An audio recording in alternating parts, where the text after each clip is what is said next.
start, I want to remind you few things important. Just turn off your microphone. If you want to just ask a question, you can use the converser just to send question everything. We could have a speaking question at the end, 10-15 minutes, but it's easy if you put your question on the converser. Paul can check the question and answer if you want or at the end of the discussion. So we record the webinar like we used to do for the other one. And I just want to remember that the next webinar in November, I'm sorry for the English community, but it's a French one because it's a specific Canadian and French meeting. So we have what we call the Entretien Jacques Cartier. You know, Jacques Cartier brings the potatoes in France, we know that. But at the same time, we have this meeting with the Canadian to speak about circular economy. So I will send you a link if you can follow the French language. I'm not sure, but if you can do it, it's fine. But we will have a webinar of 3 hours from 2 o'clock to 5 o'clock, focused on the tools of circular economy, of city and circular economy, and on symbiosis. So November will be a specific French days, but be sure that in December and after will be in English again. So sorry for just the language to use it. Ed, I'll let you introduce Paul. Okay, sure. Yep. Thanks, Arnaud. And hello, everyone, and good to see you all here at the third Erasmus webinar on circular economy. Today, it's a great pleasure to introduce Professor Paul James. Paul is the director of the Institute for Culture and Society at the Western Sydney University. He is also a research director of Global Reconciliation, which is an international organization based in Australia that has been working in zones of conflict. He has been an advisor to a number of agencies and governments, including the Helsinki Process, the Canadian Prime Minister's G20 Forum, and the Commission on Reception, Truth and Reconciliation in East Timor. He was also director of the Cities Program of the United Nations Global Compact from 2007 to 2014. So Paul will talk today about rethinking circular economies as circles of sustainability, focusing on how can we use the notion of a circular economy without being overwhelmed by the usual line of economics, which is from production to consumption. So you, as Arnaud mentioned, you will be able to ask questions at the end. It's easier if you write it in the chat. And Paul, thank you so much for being here, for taking the time to present. It's a great pleasure to see you all the time, and the floor is yours. Thank you very much. It's a great pleasure to be here and to be talking to you. We've been part of long discussions together, of course, and so this is an attempt to try and work through this basic issue of how do you bring together the parts which are both qualitative and quantitative? How do you bring an analysis together which sets up the conditions for looking at the sustainability of the world? And this kind of argument is the normal one, and it was around for a long time. And what they did was they took the take, make, consume, and then waste lineality, and all they did was really put it back into a circle. So in effect, it's still linear, even if it's a circle. It simply goes around the same line. And the biggest difference is probably in the sorting dimension, because nothing else actually changes. Nothing changes except they sort into two lines which change out of it, either the organic recycling, which goes back to the earth, or, sorry, the return, or the recycling of the inorganic, which are taken back into the simple production cycle. Now, the reason why I say this doesn't change anything is because even the language associated with it keeps the kinds of definitions associated with this, which allows you to say that really nothing has changed. Circular economy, this is a quote, is an economy constructed from societal production consumption systems that maximizes a service produced from the linear nature, society, nature, material, and energy through output. So the throughput flow is all they're talking about. It's really just simply, how do we take commodities from production through a circle which takes you to minimize waste? Now, the next one, which is quite important to this process, is this circular economy which becomes complex and linear. And this came out of many other people were describing it as an attempt to rethink it. So firstly, the production doesn't get really touched. There's beginnings of attempts to think about how production can be redesigned, how the design process begins in production to then make remanufacturing or recycling more easy. So that happens. But one of the things is that they start to think about distribution as a broader process, as exchange rather than just distribution. So it's not just warehousing. It means that you can actually talk about the informal and formal processes of it. Selling is still important, of course, but it becomes less focused on, and it turns to the consumer, the consumption process, as a key to understanding this. And then you go through what might be called reproduction. That is reuse, repair, remanufacture, redistribution, recycling, and return. The 6 R's, as some people call them, some people have 4 R's, some people have 6 R's, and all these things require a statement about how each of them should occur. But really, despite all that, when it comes to the ways in which the presentation of the circular economy works, when it doesn't become reflexive, is it simply takes you around the same cycle and says, we've got to have less waste, and it's a waste management process rather than an extraordinary shift in the way that people do economic relations and exchange processes, consumption and reproduction processes. So, for example, if you get into, say, reuse, there are thousands of ways in which reuse can occur. They can occur in the home, they can occur informally, they can occur through people taking objects which have been manufactured for one purpose and repurposing them, putting them into a different framework. But that's not what most of the emphasis is on. Repair and reuse have always been part of our culture. All that's been happening in this sense is that they bring repair and reuse into a formal system and say, we need to think about this as a possibility. Now, it's ironical, and we talked about the linear system. The linear system was absolutely and thoroughly criticized by all these circular economy people, as if they were changing what was dominant about the older scheme. And the older scheme included things like planned obsolescence. Now, there's nothing in this that does anything about planned obsolescence. There's nothing in the circular economy that counters it, except by saying we will allow others to put an emphasis on remanufacture or redistribution or repair and reuse. And therefore, a thing which is planned in its obsolescence won't fit into that cycle.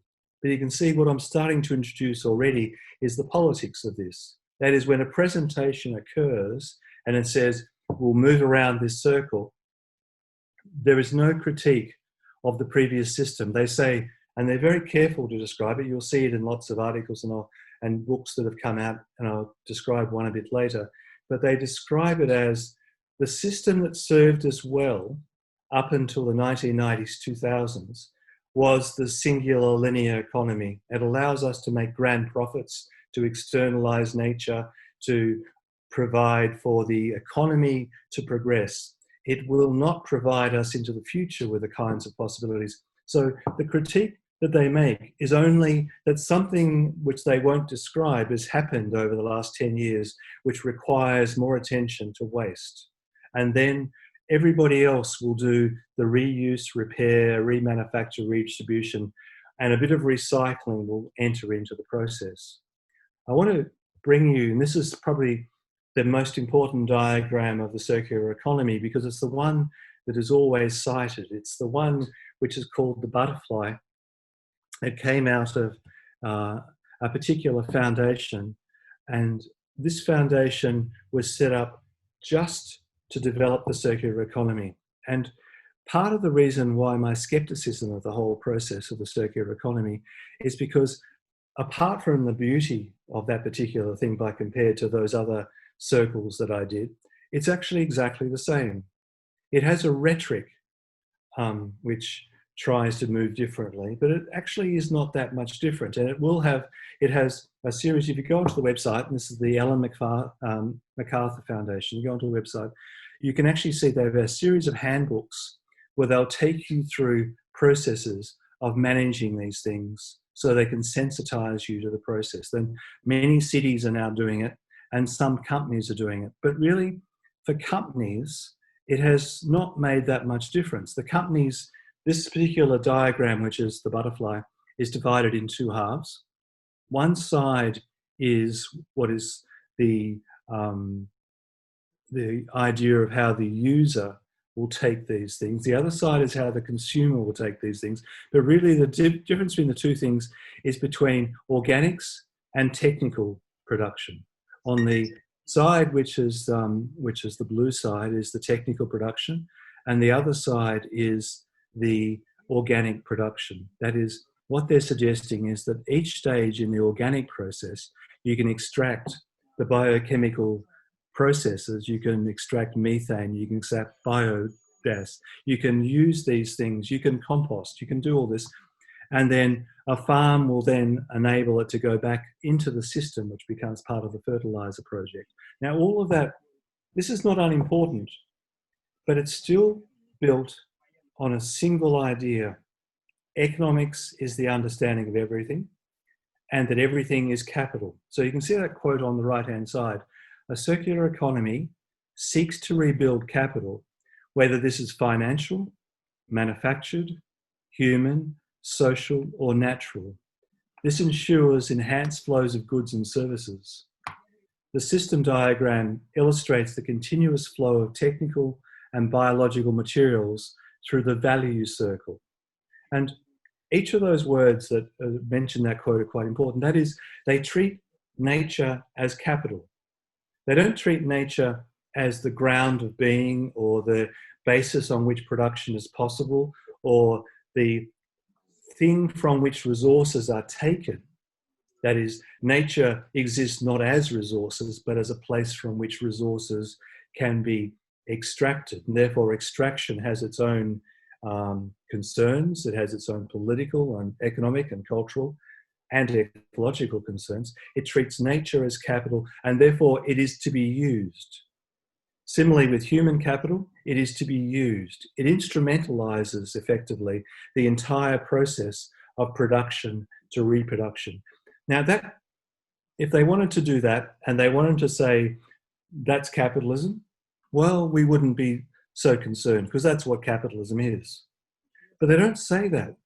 They say this is a 250-year revolution which is going to change the nature of the economy and change it so fundamentally that it'll be unrecognizable.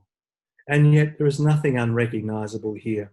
For a peasant farmer, they've always been recycling and regenerating. For a peasant farmer, they've always been doing the working of their fertilizers that come from out of their own production system. In fact, it's only probably the last 100 years in agriculture, with the industrialization of agriculture taking a whole series of new leaps, but also in the production process, not just the Industrial Revolution, but also in that process of the 1920s to the present. So we're only talking in that 100-year period that other side of the ways in which this particular thing which they're criticizing has been enforced as a dominant mechanism for understanding. And each of these groups are really, I think, using it as a mechanism for thinking about how they can maintain growth while at the same time working with the production cycle, which is much more attentive to its waste and its recycling needs. So now Peter Lacey and Jacob Rutquist's book, Waste to Wealth, uses the same butterfly. It's no accident they use the same butterfly. Waste to Wealth use the butterfly because wealth is the core to the claims about the Ellen MacArthur Foundation ideas, and it's really at the core of a lot of the other work that's done in the circular economy. Now, that's not to say that there are not great works happening under the guise of the circular economy. There are, it's not doubted. Some of the cities that are taking it on, I think, say Brussels has taken on this as a major preoccupation of circular economy. Some of the cities which are not profit oriented in their ways of thinking, but they're still thinking about how to manage an economy rather than thinking about it as a comprehensive system, which requires more than comprehensive waste management. Now, what I'm going to therefore try and do during the rest of the talk, and I'll do it quite quickly because we haven't got that much time, is try and work my way through how you would bring various parts together. So to go to this, I'm just going to use the same diagram, but I'll do it in a more complicated way in a second. Call it complex and recursive. Namely, that each of those points along the way, production, exchange, consumption, reproduction. Now, they want to take consumption out of this and call it users. That would be great if we were users, but we're still consumers. The whole world is organized into a separation between production and consumption. And so to be a user has to be a different kind of understanding, but I'm leaving that there at the moment. Now, what happens at each of these points is that production is a decision-making point. And when you make a decision about production, you are making a decision which is not just an economic decision, it's also an ecological decision, and it's a political decision, and it's a cultural decision. The circular economy has nothing about the decision-making process that occurs. It says you produce something. It does retrospectively, and the reflexive version, recursive version of this does say, think about the design of your production, think about design engineering processes so that when we come to the next 4 stages, particularly the refabrication and remanufacturing one, that you'll be able to remanufacture this more comfortably because you've designed it in the process. But they don't say anything, for example, about the cycle of production. What we know about the cycle of production at the moment is that it's produced greater inequality in the world than we've had in the last 50 years. That is, there was a period where we were decreasing inequality, and then over the last 50 years, it's been on a steadily upward cycle. And it occurs within this systemic framework of production for profit. It's occurred under the watch of the people who are now proclaiming this new system. So the politics of this production system requires us to think about labour. How is it employed? Where is it employed? But it's not just that, it also requires us to think about the culture of production. Why are we producing this particular object? How will it be used? Is it important to the flourishing of the human condition? Is it simply a waste of time, but you'll make some money about it? And so what we're seeing during the COVID process is companies around the world are having to restructure their businesses, and they're certainly having to do it around market and exchange processes, but they're not really actually thinking about how to reproduce social life in a more flourishing way. They're thinking about it in how do they get to the exchange process so they can maximize consumption. Exchange has also got the same economic, ecological, political, and cultural dimensions. That circle there that's inside that diagram, that circle of exchange, is also equally important.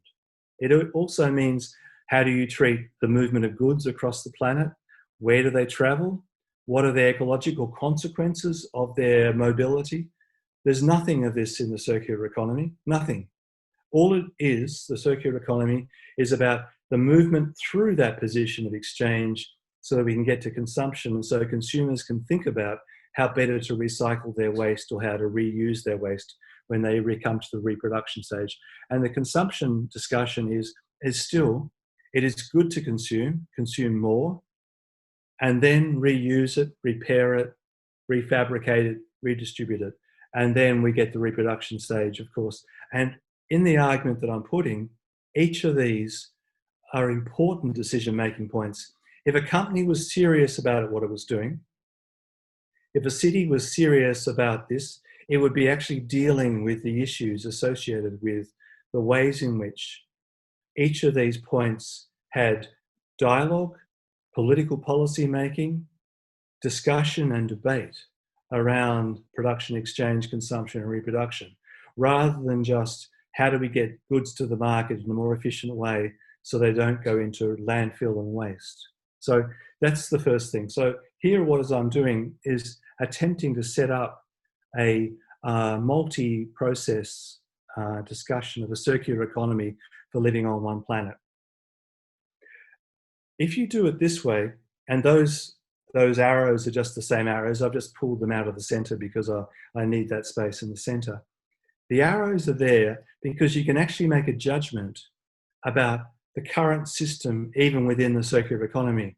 And at the moment, there is almost nothing good about the costs associated with all of these processes. What we need to do is actually do modeling and indicator work, statistical, algorithmic work on each of the processes of movement, first in relation to those issues that I was talking about, the ones of concern about production, consumption, and reproduction. And then you would do an assessment of the ways in which waste is moving through that system and whether or not you actually have a proper circular economy.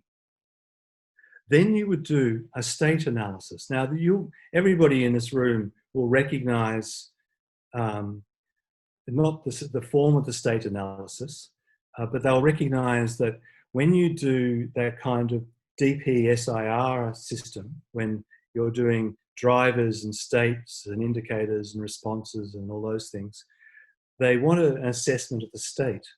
But when they do that assessment of the state, the tendency is, and this is, now you'll see it's a circle with 4 domains, ecology, politics, culture, and economics, just in the same way as those decision-making processes are treated that way. What you would do is an assessment of the state of the system by looking at it in terms of how it's working. And you could actually go through the top right-hand corner, the quadrangle is ecology. The next one down is culture. The one on the bottom left is politics, and the top left is economics. Now, this is an assessment of a city and the state of that city and sustainability. It's the circles of sustainability assessment process.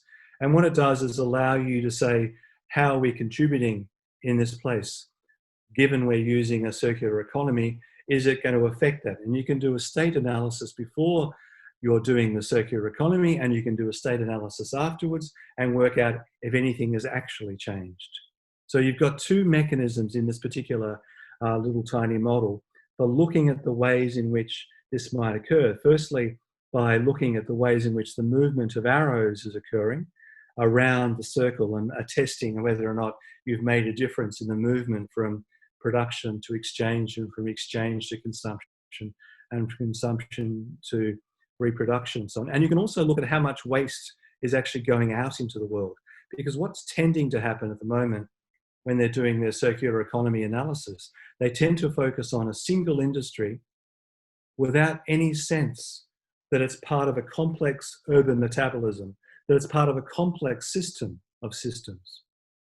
And they will move through and they'll say, okay, we'll do a test, and we'll test whether or not that the aluminium we're producing is actually being recycled in a sufficient way or going through reuse. But they don't do a test of how much electricity is used to make the aluminium. They don't do a test of the transport issues associated with moving the aluminium or the bauxite across the world to the electricity sites, because it's a massive consumption of electricity. It's almost like congealing electricity in aluminium. And they don't do an analysis of, say, the culture of consumption to find out why you're using aluminium foil to seal goods when you could use a recyclable container. Sorry, because aluminium is recyclable. You could use a non-single-use container. Aluminium tends to be a single-use recyclable. So multiple use is actually more important than recyclable, and so on. So it takes you around that process and then allows you to say, if we're going to assess it that way, we can also look at the state before we started our project and the state after we started our project. And then you can look at the resources that affect each of these things. Water is one of the basic resources which is important about production, exchange and consumption. And you'll see there, in fact, in water, look at the colours of those particular arrows, you'll see that the production side of water in relation to resources is terrible. But then when we get to exchange and consumption, water use is better, and it's actually weakest in relation to reproduction. But the reason why that, and this is just done as a non-metrically based research rather than as a deep analysis, the basic reason because reproduction really doesn't take you through, and we don't have the mechanisms for seeing how that reuse and repair and refabrication and redistribution is costing in relation to water. And then you can actually look at other things like energy and materials and labor. So you can actually set up this system to actually test the circular economy in its resource use. Now that's just to do it ecologically. I've just chosen those four things: water, energy, materials and labor, because they are the four basic ones. And because once you get the model too complex, then nobody's ever going to do the work to do the analysis to work out whether or not the circular economy is actually working. But I'll just repeat the same point. We actually don't know if circular economies make any difference. We don't know because we're only doing single cycle commodity analysis of particular things, and we don't do any of the externalities of those in a way that's comprehensive enough yet. It might be changing, but we don't do it yet. So then we also need to know about the forces, the ecological, the economic, the political, and the cultural forces which bear back upon this system. And when you do that, the ecological forces, we have to be treating those as the broadest possible forces that we know, from the global down to the local. It's not simply the ecological forces which happen to affect aluminium production or forestry management. It's ecological forces in general, and they include climate change. And so if you don't bring those in, if you don't bring ocean acidification and the whole questions of species depletion and extinction into that ecological forces question, then you're leaving too much out. The economics is the same.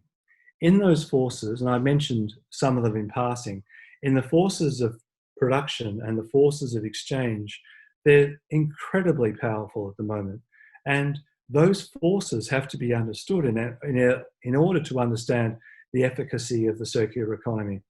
The ones that are usually left out, because even the weakest of the circular economies at least pay some interest in economic forces, but they don't tend to look at political forces or cultural forces at all. And we need to know if a circular economy is managing waste, is it managing waste in a way that actually manages waste or gives the impression of managing waste? I'll give you one example. Computer equipment in the West, in Europe, North America, Australia, and lots of parts of Asia, becomes excess to need. There's effectively not a planned obsolescence in terms of the equipment, but effectively because of the software systems and the upgrading systems and so on, that there's an 18-month to 3-year cycle of hardware systems. And at the end of 3 years, usually because a company or a university or a city decides that their computers are no longer viable because they've leased them on a 3-year cycle, and because they're simply leasing on a turnover basis, they give them back to the company.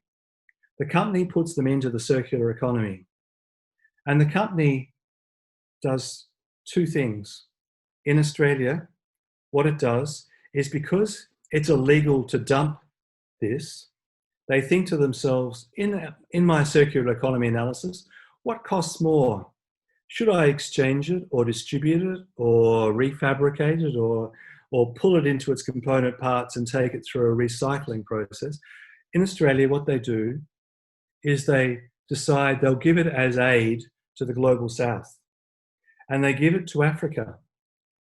Container loads of these computers travel to Africa, where they become They make money. They're given as philanthropic exchange into a system which, when they get to Africa, becomes effective waste because they can't be used by most people, partly because the systems are out of date, partly because there's no coordination or connection between the parts. There's no support for those systems. So they become waste, and then they become part of the recycling that occurs in the global south. And the waste is part of a build-up of ecologically dangerous materials in landfill in places across Africa. That's the Australian example. And you will have your own examples where the circular economy has no principles attached to it.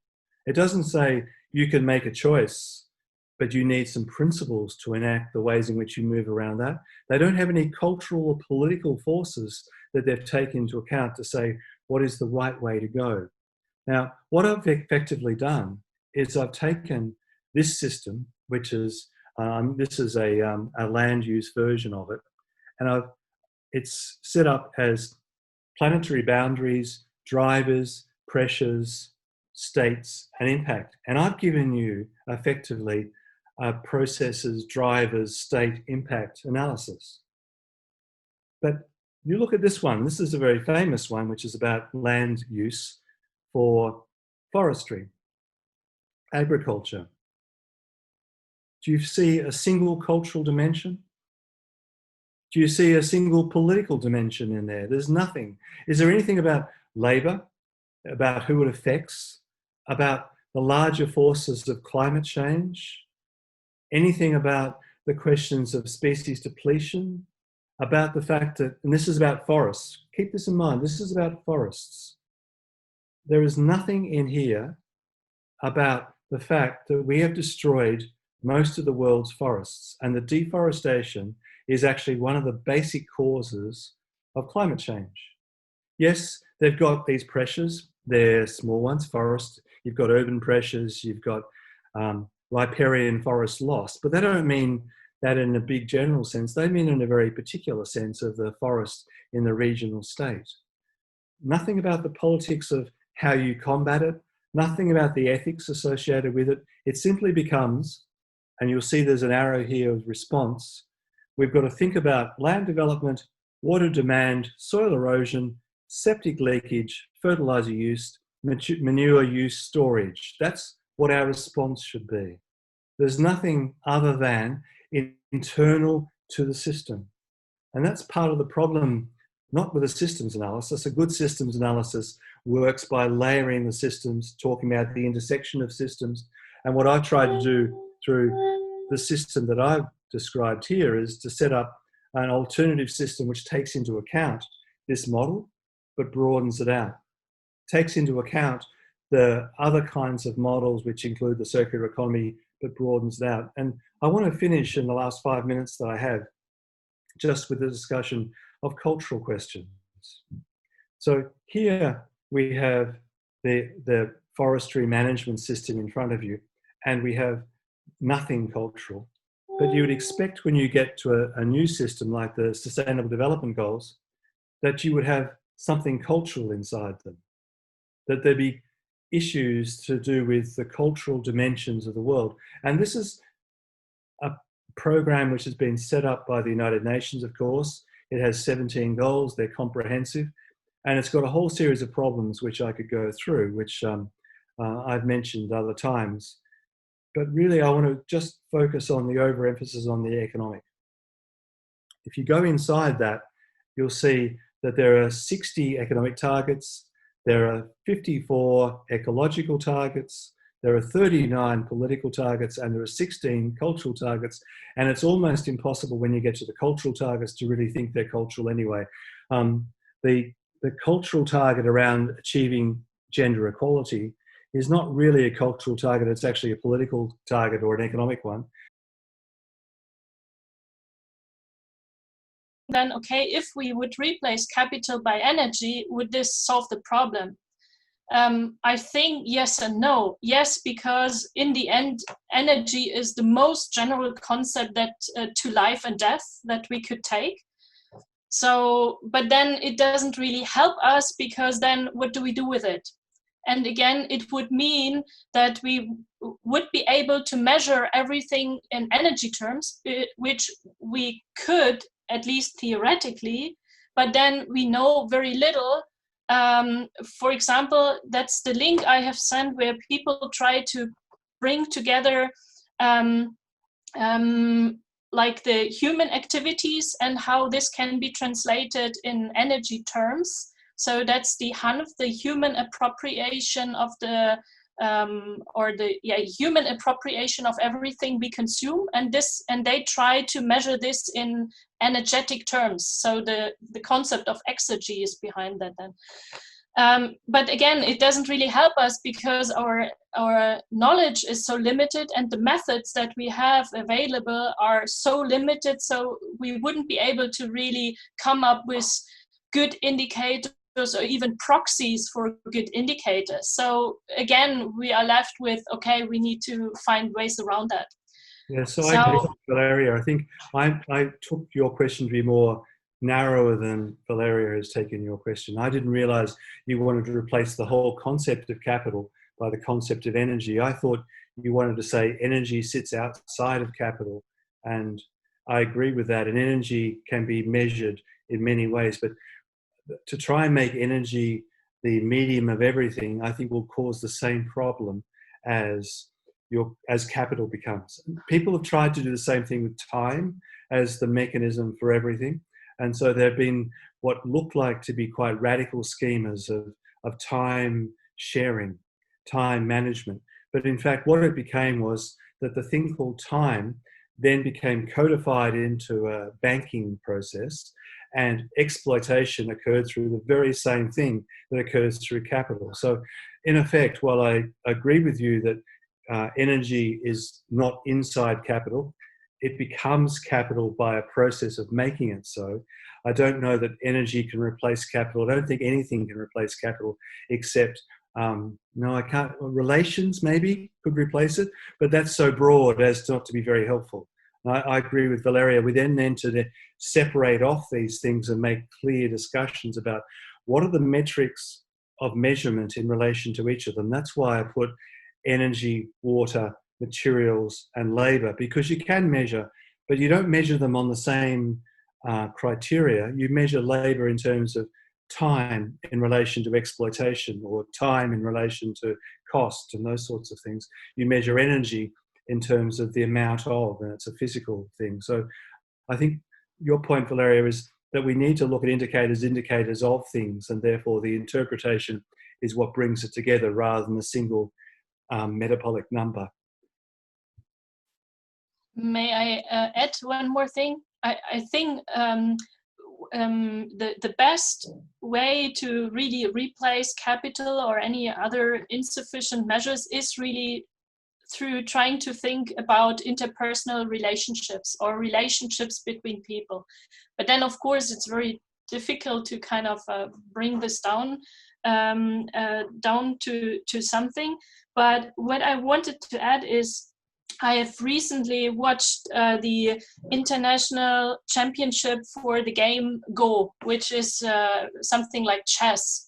And what I found super interesting is many of you might have heard about the artificial intelligence and that for the first time it was possible to write a computer program that's able to win against a human. This was not the case for Go for many years, but now it was possible. And what was interesting in this Go championship, what happened was they usually like the two players play, and then you have invited, let's say, 3 or so other professional players who comment live on what's being played. And what happened now is that the 4th evaluator was the computer program. So the artificial intelligence was invited to judge in live terms what's happening in the game and was part of the analysis, but it was only considered. So what the results of this program was, like in Go, you have to make different moves, and then a move can be better than another. And what the artificial intelligence is able to tell you, the percentage of that one move is better than another. And what happened is that the people like judging this game and commenting this game, they were saying like, okay, normally I would play this, and then this person looked to the side and looked at the computer, what the computer was judging, and then said, yeah, but the computer says so. So I might consider, I might not reconsider. What I'm trying to say is it is possible now to integrate also artificial intelligence programs into your decision making. Here in the case of Go, you could do similar things for in political discussions. But the big question is, at what point is this being replaced by we just consider the alternative answer, the computer supported calculation answer, where you can put in any indicators, as many as you want, with all sort of parameters. At what place is this we have a look at what the computer helps us to give an answer for. At what point is this replaced by we just not look at it, but we take it from the beginning, and we are not questioning ourselves, or we don't think ourselves from the beginning. I don't know if you can follow me. I'm very bad now with putting things together in proper English. I'm sorry. But the thing is, if we rely too much on indicators and math and all this, even so it's so super important, there's the big danger that we slowly unlearn how to think ourselves because of all these possibilities and options. So that's why we need to come up with alternative methods that reflect culture, that reflect creativity and the way how humans operate and think. So yeah, sorry for this long talk. It's immature thoughts. Sorry. If I can just add something really short to what Valeria said, that I think it's really relevant in this case.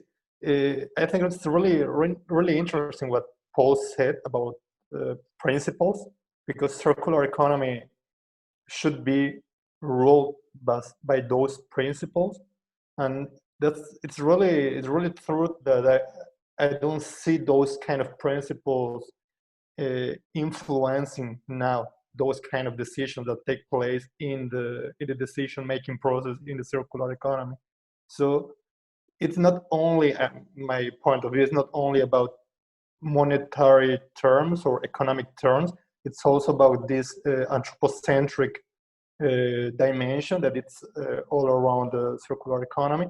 But I think this is really relevant, trying to bring those principles into the decision-making processes in each one of those steps.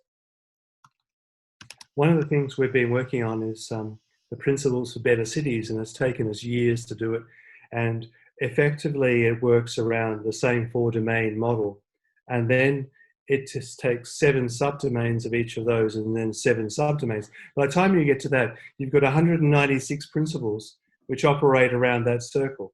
And you could actually multiply that by another 7 if you wanted to, because it's only just starting to get to it. But the point is that they're comprehensive, systematic namings of those principles. So there will be a principle about gender. There will be a principle about how you employ people. There will be a principle about how you affect the ocean.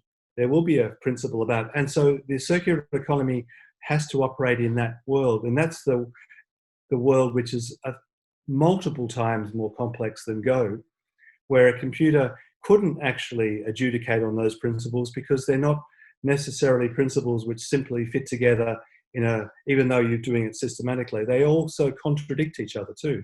They're also very difficult issues because you're actually working on interpretive basis of balanced interpretation and negotiation, which brings in the political question. Well, so I think the point about principles is quite important. talking about principles, Paul, John pointed out that China launched their national plan for circular economy back in 2000, so already 20 years ago. And that made me think that many people point to the political and the administrative system in China as a model for the implementation of circular economy and transition to a circular economy. So in your perspective, what is what form of governance do we actually need for a successful transition to circular economy? Yeah, it's a great question, because China probably goes back to the 1990s as one of the first countries to take the circular economy seriously. And there are a lot of Chinese scholars who now are working on the circular economy. And yet they won't look at their own politics of making the circular economy, because a command economy can actually make a circular economy in the narrow sense of that word, where the externalities of the environment are taken into account. But if you go to the sort of, and it was urban was the dimension of the Chinese example. That is, they put a lot of effort into circular economies in urban settings, trying to set up circular economies of scale within the cities. And yet, because, and what they forgot was their own politics and their own culture. They're deeply modernist in their understandings of everything. So high-tech efficiency is actually, for them, the only form of circular economy. For them, a circular economy of waste retrieval includes vacuum suction systems underneath cities, and that's what they're building in some of the new cities, which sound fantastic. They're trying to make them as energy efficient as possible, but the fact is that they will unemploy people. They will set up conditions where energy becomes necessary for every moment of the movement of objects out of the system. The recycling system requires then robotics because of the complexity of waste and management systems. And the whole effect is that you actually start to get into, not the same as capitalism, but a command economy algorithmics, which means the decision about the circular economy leaves people out. And to do that kind of circular economy, it requires you to actually have tunnels under your city in ways that you take your emphasis away from the question of what it is to flourish as a human being in this world in relation to nature and others. That was the only thing when Valeria was talking, I thought relationships, but also relationship to nature or to objects is also important, as well as relations to to people. So the Chinese have a technical understanding of it, and that technical understanding means that people will be sacrificed for the circular economy. And I'm not in favor of sacrificing people for the circular economy, but neither am I in favor of sacrificing the ecology for the circular economy either. But would you say, building on this, and it's my last comment, first of all these new technological advancements, will they create new sectors to provide employment? That's A. And B, would you say that especially in a governance systems like the Chinese case, with a big emphasis on socialism and providing basic services for the people, would you say that even if it provides unemployment, all these services and jobs and labors that are taken by robotics will actually give people more time to reach that fulfillment and to flourish as humans? Would you see that as possible? There's a great book by Edward Bellamy, which was written at the turn of the last century, where he actually went through the process. And it's been a socialist dream for so long that we can get rid of work through technology. And it's never happened. In fact, what happens is you get new layers of exploitation occurring around the way in which the technology is organized to replace labor, with new labor forces coming into being. So the process across the 20th century, since Edward Bellamy talked about the very same thing you were talking about, is towards more precarious labor than ever before. More division in the ways in which labor is paid. So the differentials on labor equity have become wider and wider across the course of the 20th century. So I think while intrinsically, I think labor is an important condition of being human, I don't think So there was Braverman's work in the 1970s, 1980s, who said that this was de-skilling to putting people into the service industry and putting them into pressing buttons on computers and so on. But in fact, I don't think that's the case. I think that it's reskilling, but it's reskilling in a way that loses other aspects of skill. It loses the palpable physical sense of skill in favor of the non-tactile engagement with the world. And that means that machines running the world, in the kinds of examples that were being given with Go, that is, when the machine works out how they're going to win Go, I think all pleasure will go from the game. And I think the same thing with the circular economy, that you can just set the machines to play amongst themselves. And what's the pleasure in that? So in effect, the circular economy is, if it's recursive, which makes it an advantage, if it's reflexive about its own recursiveness, and it makes decisions at each of these points, which includes the political dimensions of these and the cultural dimensions, including principles for how one should act, then I'm in favour of the circular economy. I think it's a wonderful change. And I'm in favour of technologies, but not for their own sake, just simply because they look like they're improving things. One of the things which happens with a circular economy system, which has got vacuum suction retrieval of garbage from people's homes, it's a real example. That's what Chinese cities are being built around on the Singaporean model. It means that it becomes precarious. Just have to have an electrical breakdown or a computer shutdown and the system is completely faulted and you cannot get garbage out of the city because there are no mechanisms. The roads aren't wide enough for a garbage truck to ride up, and people don't have any garbage containers in their house, and 1,000 examples of that kind. So in effect, the technologies you've been describing, while interesting and I'm not against them, as they start to dominate our lives, the city actually becomes a more fragile place, more prone to closing down within a shorter and shorter period. If you went back to the 19th century, a city would last for about 6 weeks to 3 months. If you close down a city now with no electricity, it would last about a week and a half before you've got rioting, people in the street, people with no food, people because of the just-in-time production systems and the ways in which electricity has become so central. And so what the technologies add, they also take away. Thanks a lot for the answer, Paul. Actually, we always have great conversations. And no, it's good. And your point about work, and I didn't really respond to the one about work, but it's right, because we'll find ways of replacing people.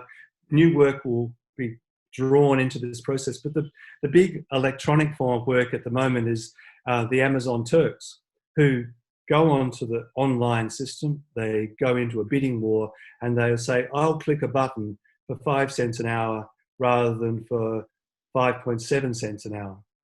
And we're getting more and more of that around the world. We're now displacing labour to the cheapest possible sources in various parts of the world. So it's a complicated thing. And at the same time, we're getting other forms of labour which have come in COVID-19 periods when people feel lonely under conditions of being isolated. And so you can actually buy a friend if you want to. Lots of different labour systems are available. I'm thinking of Valeria as I say that. Your relationship question. You could buy them quite comfortably. You can buy people to attend your funerals. You can buy people to come to your weddings. You can have. It's an interesting world of different kinds of labour.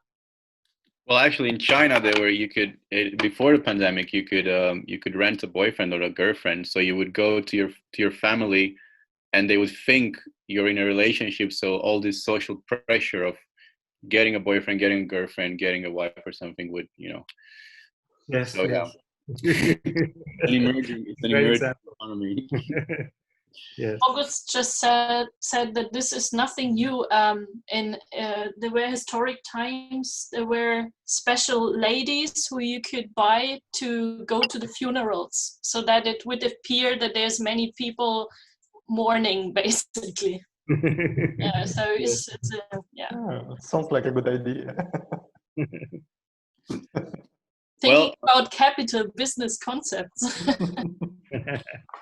There's business everywhere. There is.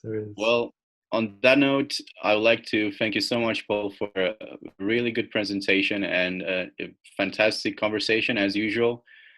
Sorry again for the interruption, and thanks a lot, Valeria, for the interventions. Also very, very insightful, and thanks a lot to all the participants.